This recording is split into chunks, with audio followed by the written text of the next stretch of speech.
A very good evening and welcome to this Tuesday night's edition of Primetime News. I'm Salima Shimwe-Feleni. Again, a warm reminder that if it's your first time joining us, do subscribe, hit the like button and be sure to click on the notifications bell to stay up to date with the latest happenings locally and internationally. In tonight's lead story, we begin with the Auditor General's office. Auditor General Junius Kanjeke says at least 229 vehicles belonging to the Ministry of Health and Social Services cannot be accounted for.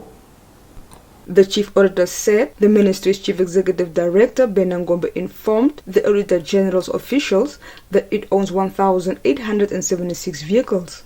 However, the master list of all vehicles owned by the ministry indicated that it had 1,647 vehicles, resulting in an unexplained difference of 229 vehicles. Kanjeke said in the 2019-2020 audit report of the ministry, this matter was reported in the previous report and no improvement was observed. The report was recently submitted to the National Assembly for scrutiny, and according to it, Ngombe blamed their failure to account on COVID-19. More so, the ministry wrote off 75 vehicles with $4.6 million Namibian dollars during the audit period. Kanjeke lashed out at Ngombe in the report, saying the accounting officer has been reporting inaccurate information on hand for the past 5 years in respect to the total number of vehicles owned by the ministry, adding that Ngombe should ensure that this matter receives urgent attention to rectify the number of vehicles on hand and should also provide correct information for audit purposes. During the audit, Kanjeke's officers also picked up that the ministry spent 47 million Namibian dollars without Treasury's approval. He stressed that this is a direct contravention of the State Finance Act. Chief of the Xhosa, Captain Hendrik Ismail Witbooi, has rejected the 18 billion Namibian dollars genocide agreement between Namibia and Germany, saying it does not represent the aspirations of the affected communities.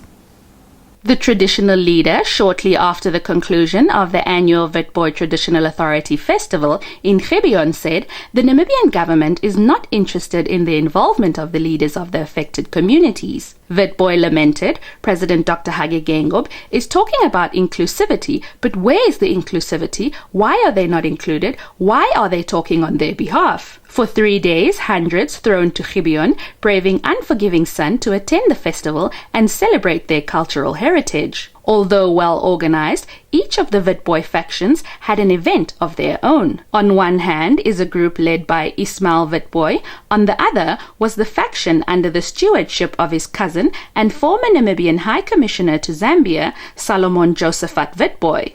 The two events were separated by less than 2 kilometers, with the division clear to the naked eye. The venues of the two festivals both commemorated the 116th year since the killing of Captain Hendrik Namseb Witbooi, who led the Nama Nation from 1888 to 1905. Moving on to regional news.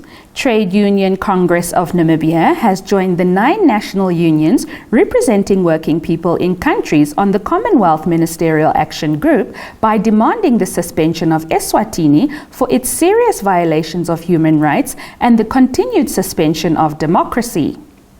A statement issued on Monday by TUCNA Secretary General Mahongora Kavihuha indicated that since June this year, Eswatini workers have been demanding to have their democratic rights recognized by their government. He noted that currently political parties are prohibited and trade unions are oppressed in Eswatini.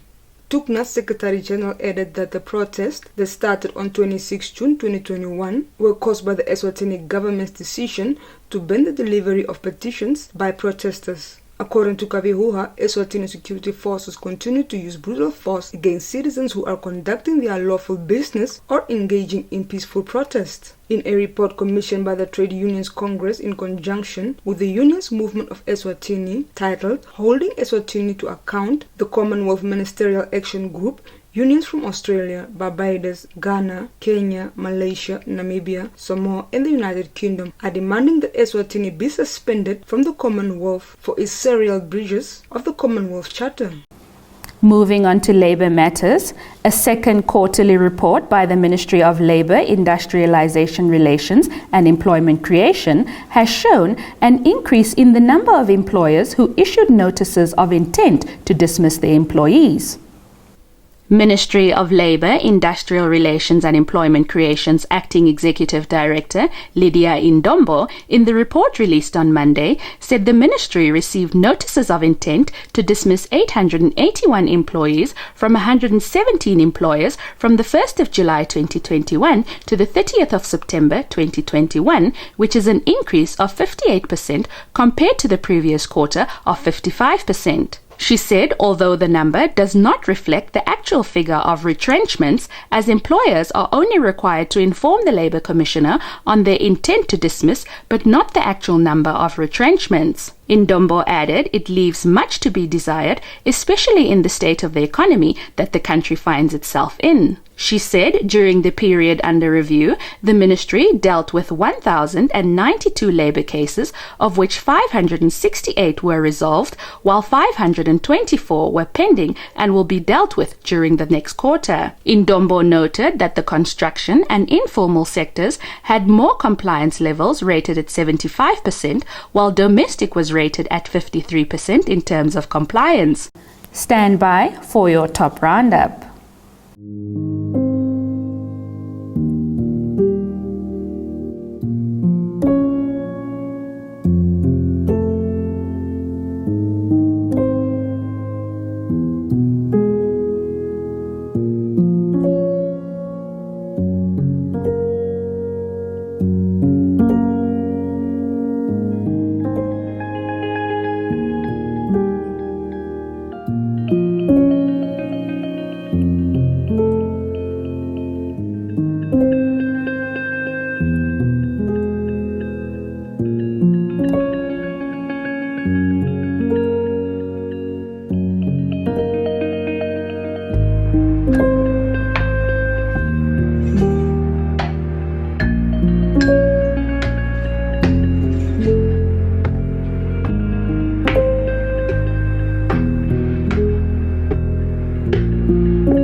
In the business and economic segment tonight, we begin with municipal matters.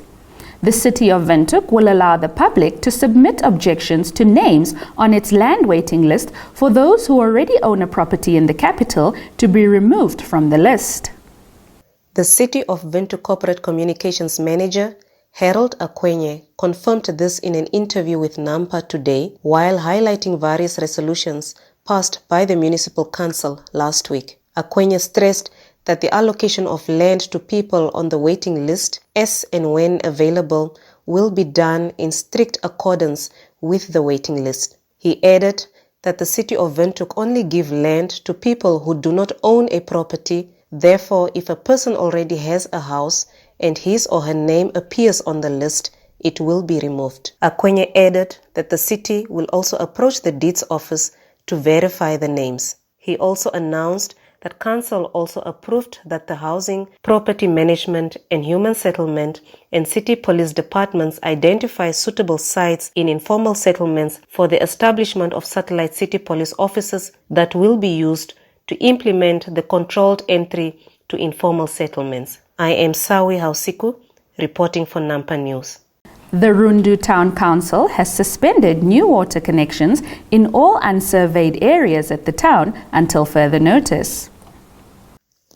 Chief Executive Officer Olavi Nathaniel said this in a statement issued today, that the decision was merely taken to allow more time for the water maintenance staff members to work on certain areas, such as those with water leakages, and to boost water supply to various residential areas with low water pressure. Some water pipes are clogged or leaking, disrupting water flow to certain residential areas. He noted that the Water Maintenance Department also has to attend to the suspension of water to default customers, adding that they have to take stock of all new connected water meters that are registered in the Council's database. Nathaniel further urged residents who have water meters that are not registered in their database to provide their meter numbers and readings along with a receipt in order for them to be registered. The Rundu Town Council, which has been struggling to supply water to the town since last month, currently owes NamWater 124 million Namibian dollars. Residents owe the council close to 300 million Namibian dollars in overdue municipal bills, which has negatively affected the implementation of some of its developmental services or projects. That's all from me, Salima Shimwefeleni. The sports update will follow after the economics roundup and the weather forecast.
Good evening and welcome to Tuesday Sports Update on Sport Planet with me, Michael Madimba. We begin with international football news. After sacking former coach Nuno Espirito Santo, Tottenham Hotspur has appointed former Chelsea coach Antonio Conte as their new head coach, the English Premier League side announced earlier today. More on this development by Xinhua. Spurs signed a contract with a 52-year-old Italian to the summer of 2023 with an option to extend. Conte, who left Inter Milan this May after leading the club to clinch the Serie A title last season, said, "I'm extremely happy to return to coaching, and to do so at a Premier League club that has the ambition to be a protagonist again." Conte added, "Tottenham Hotspur has state-of-the-art facilities and one of the best stadiums in the world. I can't wait to start working to convey to the team and the fans the passion, mentality and determination that have always distinguished me as a player and as a coach." Conte guided Chelsea to the Premier League title in 2017. Tottenham sacked manager Nuno Espirito Santo on Monday after the London side suffered a 3-0 home defeat to Manchester United last Saturday. The 47-year-old Santo was appointed as Spurs head coach in June with a 2-year contract. He led the team starting this season well with 3 consecutive wins in the Premier League, but lost 5 of their past 7 matches in the English football top flight. Spurs currently sit on 8th on the table and 5 points behind 4th-placed West Ham United. Still on football. Poland national football team coach Paulo Sousa is sure that Robert Lewandowski will win the Ballon d'Or plebiscite as no other footballer was on his level.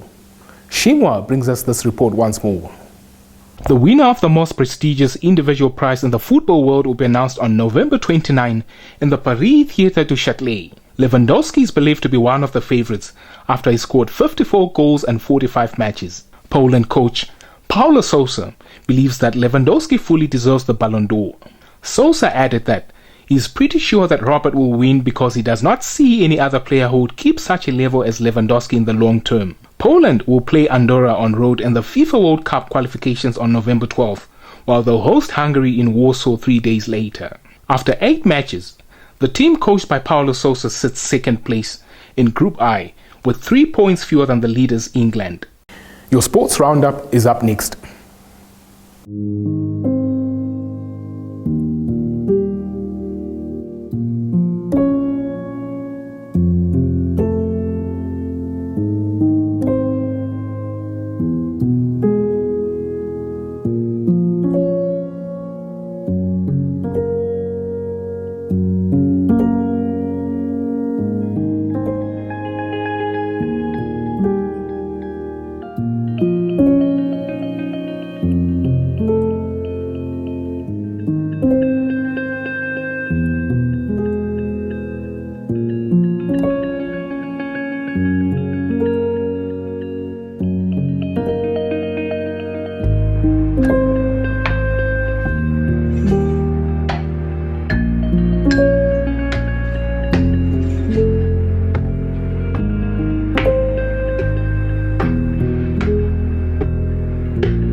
With that, we've come to the end of tonight's bulletin.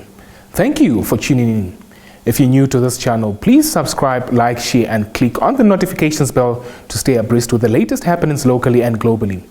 Do add your comments as well in the comment section. Catch us tomorrow for the midweek edition of Primetime News. From myself, Michael Madimba, and the entire production crew, it's good night.